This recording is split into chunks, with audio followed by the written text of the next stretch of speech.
Hello everyone, Kanchan here. Today we're gonna talk about the movie Indiana Jones Raider Lost of the Ark. कहानी की शुरुआत होती है सन 1936 से, जहां हम कुछ एक्सप्लोरेशन ग्रुप को देखते हैं जो साउथ अफ्रीका के घने जंगल में खोज कर रहे होते हैं। तभी हमें दिखाया जाता है कि उस ग्रुप का लीडर कुछ टाइम रुक कर मैप पढ़ रहा होता है। तभी उसका एक साथी उस लीडर की जान लेने की कोशिश करता है, जिनके लीडर का नाम इंडियाना जोन्स होता है, जो कि एक आर्कियोलॉजिस्ट प्रोफेसर है और हंटर चलाने में माहिर है। आगे हम देखते हैं कि जैसे ही वो गन कॉक करता है, इंडियाना उसे हंटर से निहत्था कर देता है। इसलिए हम देखते हैं कि वो डर के वहां से भाग जाता है, जिससे उसके सारे साथी भी समझ जाते हैं कि इंडियाना जोन्स क्या चीज है। आगे दिखाया जाता है कि ये सभी रहस्यमय खजाने की खोज में निकले होते हैं। फिलहाल ये एक अनमोल स्टैच्यू को ढूंढ रहे हैं। अब इंडियाना जोन्स रहस्यमय केव को ढूंढ लेता है, जहां उसका कॉम्पिटिटर फॉरेस्टर रहस्यमय तरीके से गायब हुआ था। आगे दिखाया जाता है कि जैसे ये केव में एंटर होते हैं तो वहाँ उस अनमोल स्टैच्यू की रक्षा के लिए ऐसे ऐसे जानलेवा ट्रैप होते हैं, जिससे किसी की भी जान जा सकती है।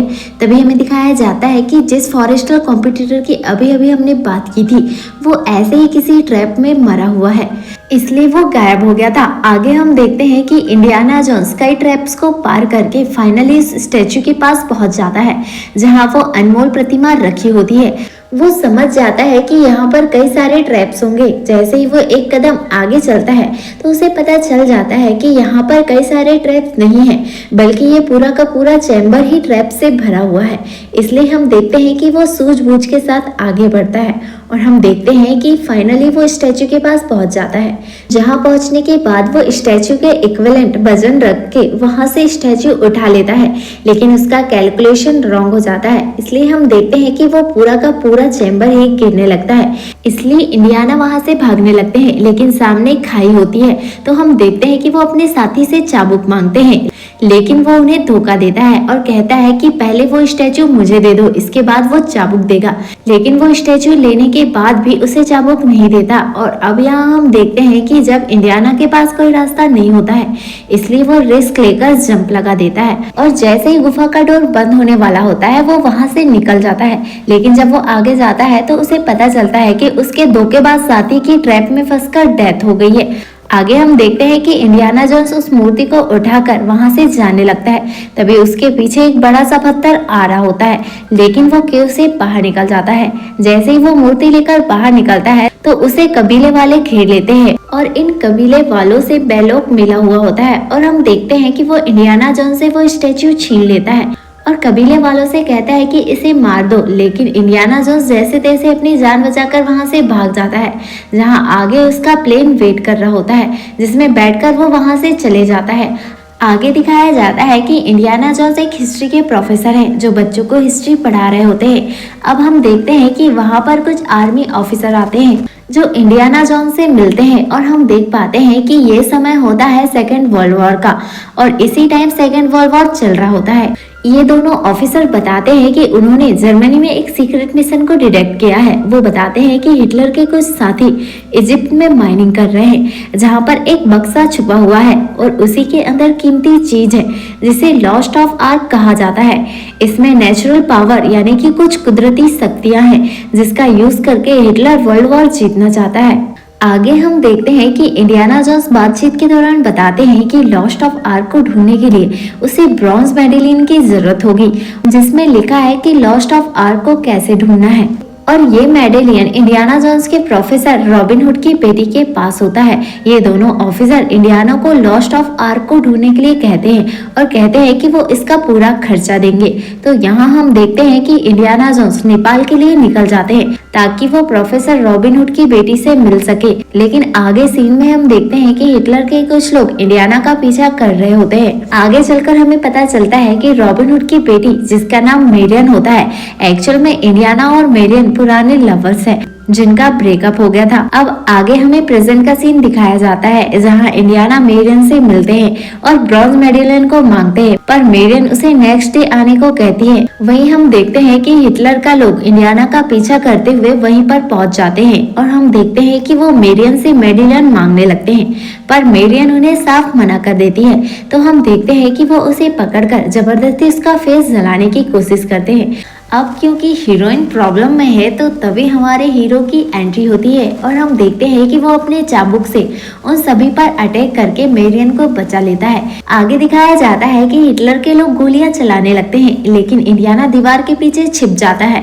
तभी हम देखते हैं कि इंडियाना भी अपनी गन निकालकर सभी पर शूट करने लगता है। यहाँ हम देखते हैं कि काफी ज्यादा गोलीबारी होती है और इसी वजह से बार में आग लग जाती है। वहीं हम देखते हैं कि इसी फाइट के दौरान मेरियन का मेडेलियन गिर जाता है, जिसे हिटलर का आदमी उठाने लगता है, लेकिन उसका हाथ जल जाता है और हम देखते हैं कि वो उसे छोड़कर वहां से भाग जाता है। आगे हम देखते हैं कि इंडियाना की सारी गोलियां एंड हो जाती हैं और एक आदमी उसे गोली मारने वाला होता है। तभी मेरियन पीछे से गोली चलाकर उस इंसान को मार देती है, जिससे इंडियाना की जान बच जाती है। और यहाँ हम देखते हैं कि इंडियाना मेरियन की बहादुरी की तारीफ करता है और मेडेलियन को कपड़े से उठाकर पकड़ लेता है और हम देखते हैं कि वो इजिप्ट की तरफ रवाना हो जाते हैं। आगे दिखाया जाता है कि हिटलर के लोग माइनिंग कर रहे होते हैं। इधर इंडियाना और मेरियन उसके फ्रेंड सैला के यहाँ रुके होते हैं, जहाँ सैला उन्हें एडवाइस करता है कि वो ऐसे इंसान को जानता है जो इस मेडेलियन में जो लिखा हुआ है उसे ट्रांसलेट कर सकता है, जिससे वो लॉस्ट ऑफ आर्क को आसानी से ढूंढ सकते हैं। ये लोग बात कर ही रहे होते हैं तो वहाँ हम देखते हैं कि एक मंकी आ जाता है जो उछल कूद कर रहा होता है, जिसे मेरियन देखकर खुश हो जाती है और वो उसे अपने पास ही रखना चाहती है। आगे हम देखते हैं कि ये दोनों मार्केट जाते हैं, जहाँ पर मेरियन उस मंकी को भी ले जाती है और यहाँ हमें पता चलता है कि वो मंकी का मालिक कोई और नहीं है बल्कि हिटलर के साथियों से मिला हुआ है।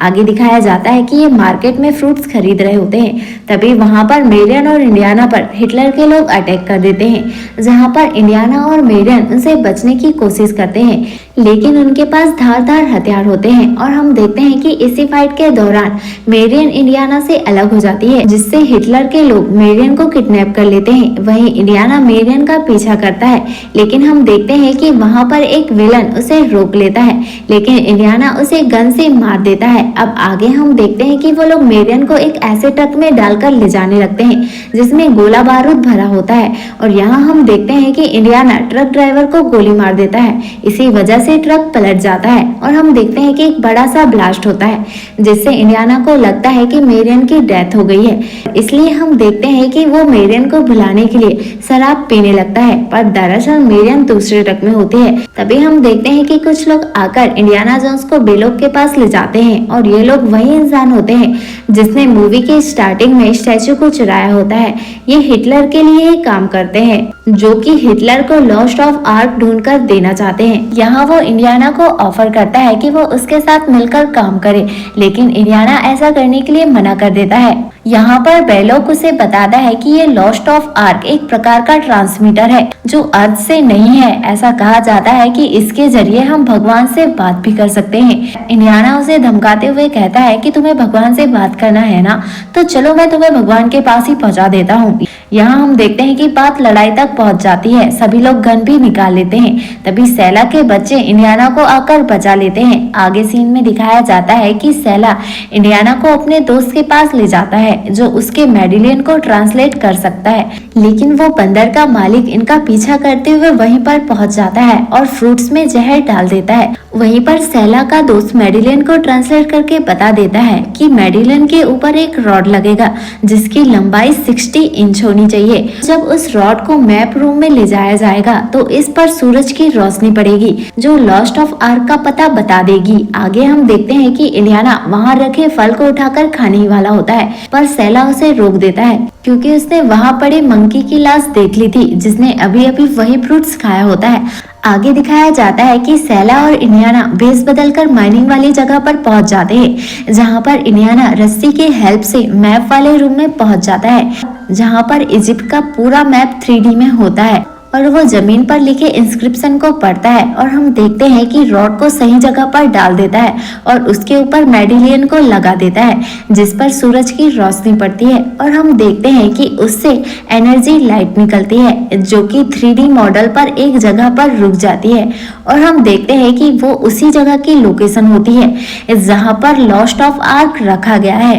और अब हम देखते हैं कि वो लोकेशन को नोटबुक में लिख लेता है आगे हम देखते हैं कि इंडियाना ऊपर आ जाता है और हम देखते हैं कि उसकी नजर एक कैंप पर जाती है जहां पर मेरियन को किडनैप करके रखा गया था और हम देखते हैं कि वो मेरियन को छुड़ाने लगता है। लेकिन फिर उसे समझ आ जाता है कि अगर उसने मेरियन को छुड़ा लिया तो हिटलर के लोगों को शक हो जाएगा कि इंडियाना यहीं पर है और वो भी लॉस्ट ऑफ आर्क को ढूंढना शुरू कर देंगे। इसलिए वो मेरियन को नहीं छुड़ाता और पहले लॉस्ट ऑफ आर्क को ढूंढना शुरू कर देता है। आगे दिखाया जाता है कि इंडियाना जोन्स दूरबीन से उसी जगह को देखता है जहाँ पर लॉस्ट ऑफ आर्क छुपा हुआ है, जिस जगह का नाम वेल ऑफ सोल है। आगे दिखाया जाता है कि कुछ टाइम बाद सैला कुछ मजदूर को लेकर वहां पर आ जाता है और वहां पर माइनिंग करने लगते हैं। इसी दौरान हम देखते हैं कि रात हो जाती है, लेकिन अब भी वो माइनिंग कर रहे होते हैं और इसी दौरान हम देखते हैं कि बादल और करीब आ जाते हैं और गरजने लगते हैं, लेकिन वो अपना काम जारी रखते हैं और लकीली वो लॉस्ट ऑफ आर्क वाला चैम्बर खोज निकालते हैं। जैसे ही वो अंदर झांकते हैं तो लाखों की तादाद में स्नेक होते हैं जो वेल ऑफ सोल की रक्षा कर रहे होते हैं। लेकिन हम बखूबी जानते हैं कि इंडियाना को स्नेक से घिन आती है, लेकिन उसके पास दूसरा कोई ऑप्शन नहीं होता है, इसलिए वो अंदर चले जाता है और बड़े ही सावधानी से आगे बढ़ने लगता है। और यहाँ हम देखते हैं कि सैला भी उसकी खोज में शामिल हो जाता है। जैसे ही वो उस पत्थर को उठाते हैं तो उनके सामने फाइनली लॉस्ट ऑफ आर्क होता है, यानी कि आर्क ऑफ कॉवेनेंट, जो कि दुनिया की सबसे बड़ी खोज थी। और ये लोग लॉस्ट ऑफ आर्क को अपने साथ ले जा ही रहे होते हैं। तभी हम देखते हैं कि ना जाने कहां से बेलोग को इनकी खबर लग जाती है और वो पहले की तरह इनकी खोज छीन लेता है और मेरियन को उसी चेम्बर में धक्का देकर उस चेम्बर का डोर बंद कर देता है। आगे हम देखते हैं कि अब इंडियाना के पास वहां से निकलने के लिए कोई भी रास्ता नजर नहीं आता।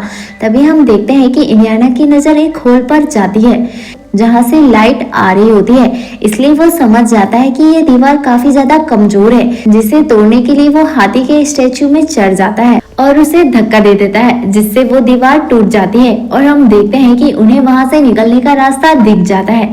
आगे दिखाया जाता है कि वहां पर काफी ज्यादा डरावने कंकाल भरे हुए थे, जिससे मेरियन बहुत ज्यादा डर जाती है और हम देखते हैं कि ये फाइनली केव से बाहर आ जाते हैं, जहां वो देखते हैं कि हिटलर के लोग लॉस्ट ऑफ आर्क को ले जाने लगते हैं। इसलिए हम देखते हैं कि इंडियाना उन लोगों से फाइट करता है और एक फाइट के बाद वहां पर एक बड़ा सा ब्लास्ट कर देता है, लेकिन वो लॉस्ट ऑफ आर्क को एक ट्रक में ले जा चुके थे। इसलिए हम देखते हैं कि इंडियाना उस ट्रक का पीछा करता है और हम देखते हैं कि वो उसे हासिल कर लेता है। आगे दिखाया जाता है कि सैला उसके दोस्त की शिप का अरेंजमेंट करता है, जिसके जरिए लॉस्ट ऑफ आर्क को वो अपने देश ले जाएंगे और वो लॉस्ट ऑफ आर्क को लेकर निकल जाते हैं। लेकिन हिटलर के लोग यू बोट से अटैक कर देते हैं और उनके हाथ पर मेरियन लग जाती है, पर इंडियाना वहां से गायब होता है। आगे दिखाया जाता है कि इंडियाना चुपचाप से उनके यू बोट में चढ़ जाता है और उन्हें फॉलो करता है। अब ये लोग एक आइलैंड में पहुंच जाते हैं जहाँ पर जर्मन सेना तैनात होती है। इंडियाना उनको फॉलो करते हुए वहीं पर पहुंच जाता है। वो उनका भेष बदल कर वहाँ पर चले जाता है, जहां वो एक स्मॉल रॉकेट लॉन्चर को पकड़कर उन्हें धमकी देता है कि वो लॉस्ट ऑफ आर्क को तबाह कर देगा अगर वो मेरियन को उनके हवाले नहीं करेंगे। लेकिन बेलोग ये बात अच्छे से जानता था कि इंडियाना ऐसा कुछ नहीं करने वाला, वो ओनली धमकी दे रहा है। एक्चुअल में तो वो खुद जानना चाहता है लॉस्ट ऑफ आर्क में ऐसी कौन सी कुदरती पावर्स हैं। इसलिए हम देखते हैं कि इंडियाना अपने हथियार नीचे कर देता है, जिससे उसके सैनिक उसे भी अपनी गिरफ्त में ले लेते हैं। आगे दिखाया जाता है कि बेलोग जेरूसलम की एक परंपरा के अकॉर्डिंग लॉस्ट ऑफ आर्क को ओपन करता है।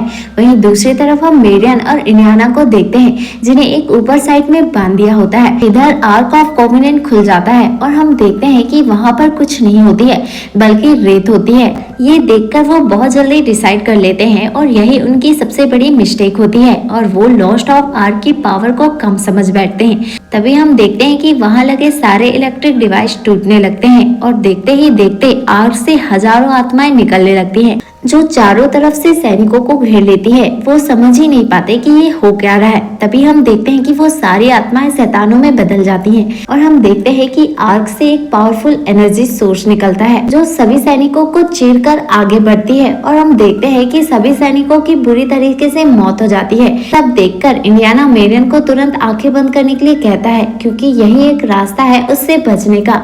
आगे हम देखते हैं कि वो एनर्जी सोर्स बड़ी सी आग का रूप लेकर सारी सारी जगह को डिस्ट्रॉय कर देती है। फिर वो एनर्जी सोर्स सारी आत्माओं को लेकर आसमान से टकरा जाती है, जिससे आसमान में बड़ा सा होल हो जाता है।